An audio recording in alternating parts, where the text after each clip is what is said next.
So quite a while ago, I did my first video on the 100, and one thing I said is how I actually found the premise of the show to be pretty interesting. It's kind of like Lord of the Flies in space or whatever, and I thought it had some promise. I meant to get back to watching it, and finally I did, hence this video. So let's get to it. But before that, you all know what time it is. This video is sponsored by Amino. Amino is an online community where you can join groups called, Aminos, for quite literally anything that anyone could possibly be a fan of or interested in at all. It's completely free to download right on your Android or iOS phone and join the endless number of Aminos for your favorite show, celebrity, YouTuber, whatever. Take a look here at the 100, for example. They got over 5,000 members sharing fan theories, fan fiction, talking about, who's your favorite character and why, what characters do you ship, whatever you want. But it's not just for TV shows. I mean, I know some of you out there are interested in like other countries, other cultures, that kind of thing. And right here on Amino, there's a Japanese school group with almost 30,000 members where you can learn about Japan, learn Japanese, ask questions, make new friends who all share, whatever it is you're interested in. I mean, right this second, there's 25 people chatting, 5 people taking quizzes, 55 people reading posts. Trust me, there's always someone doing something on Amino. And hey, check this out. Amino even went so far as to make an Alex's Picks curated list of pretty much every show or thing I've ever talked about. So if you're interested but not quite sure where to start, I got your back. Just follow my link down in the description and start making some new friends today. Okay, back to the show. We start out with Wells burying the 2 kids who died in the crash landing and going back to camp where this happens.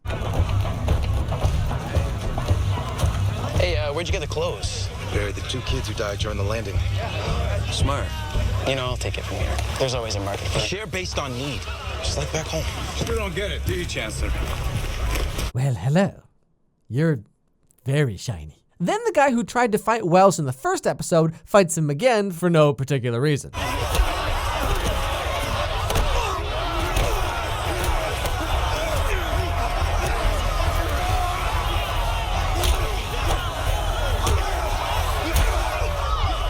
Hey kid, I get it. You got a really stupid haircut, but that doesn't mean you gotta go fighting other people, okay? Just don't get your hair cut at Walmart next time, you'll be fine. Anyway, Clark and friends make it back to camp and tell everyone what happened on their way to Mount Weather.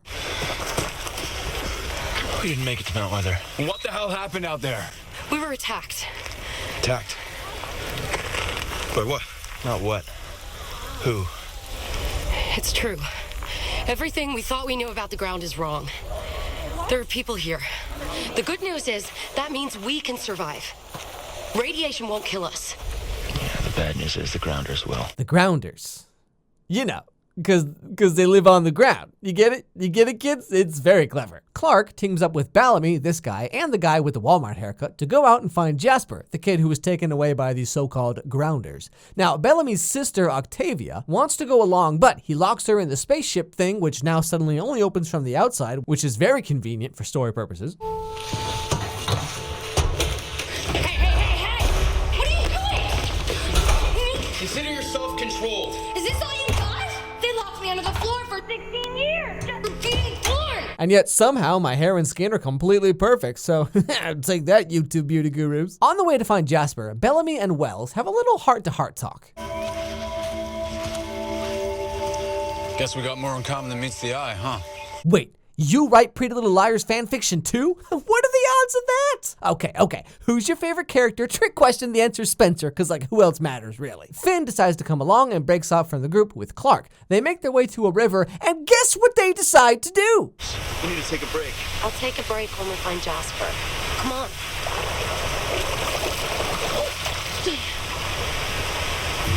No. Finn! No!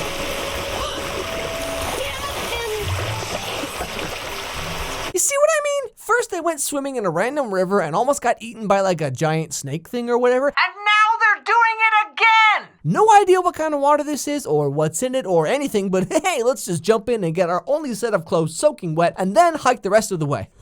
Hours of fun. I think I know why you're so hell-bent on finding Jasper. While we're always taking care of everybody else. You couldn't save your father. I can just imagine Jasper right now, probably all tied up, giant arrow through his chest, clinging to his last fragments of life. He's just lying there saying to himself, boy, I sure hope my friends come for me soon and don't spend the whole day swimming around talking about their feelings. Rosebud. Anyway, back at camp, Octavia gets let out by this guy and decides to chase a butterfly into the forest. Now, the guy who let her out follows her in there, and you'll never guess what happens next.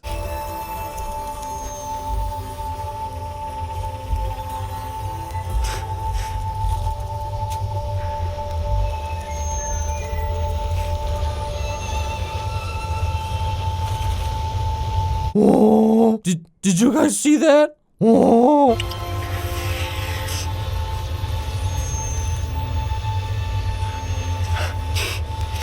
It's okay.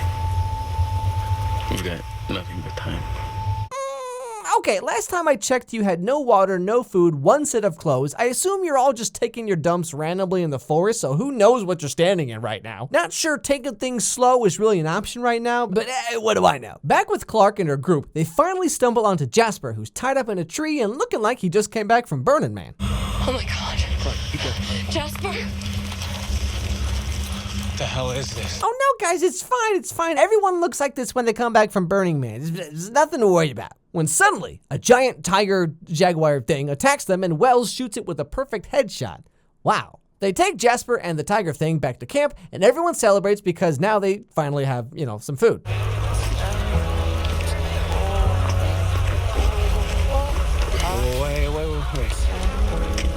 What, you think you play by different rules? Okay, wait. I thought the whole point was like, no rules, no laws, do whatever you want, and all that stuff, right? Flashback. Here, there are no laws. Here, we do whatever the hell we want, whenever the hell we want. And now I'm getting in trouble for not following the rules? Maybe it's just me, but I'm starting to think you guys are just making it up as you go. I thought there were no rules. Yeah, that's a faster version of what I just said. Finally, Bellamy discovers that this guy's been all with his sister. And would you be surprised to know he doesn't really approve of it? Guys, you're not just gonna leave me here. No, Adam. I won't be disobeyed. You see what I'm saying? How can you disobey if there's no rules? It's like this guy only said things that everyone wanted to hear in the moment, but actually he only does the things that benefit him. Now, who would do something like that? I know I criticize and harp on these shows that I talk about on here, and yeah, there's the usual cheesiness and all that, but I still think this show has some promise. So far, it's starting out pretty strong, but I have this feeling, as someone who's watched way too many shows like this, that this show is probably going to keep adding more and more random characters and random villains just to complicate the story for no particular reason other than to keep it going as long as possible. But then again, maybe I'm wrong. And by that, I mean, I hope I'm wrong, but I guess we'll find out. Doing these types of videos, and I guess really this is true for probably anyone who does YouTube, honestly, there's kind of this drive to always get better, or at least I think most YouTubers go through this, where it's like, you always want to get a little bit better, and you look back at your old stuff, and you're like, oh, that's not so good, I need to fix that, or redo that, or whatever. Especially with something like animation, or like this kind of video, there's kind of always this drive to make it better than the last one.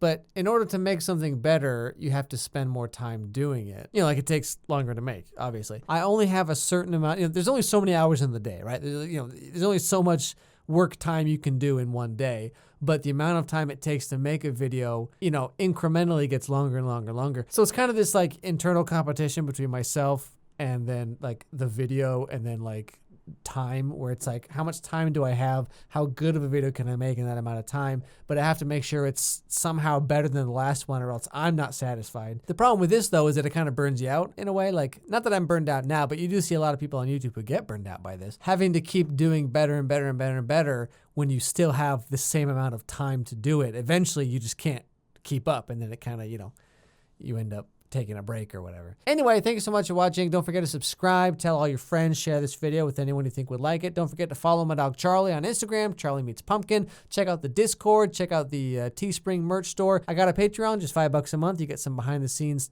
stuff, some early stuff, just if you want to support the channel, there it is. If not, it's totally fine. And that's about all for me, so thanks for watching, and I'll see you all next time.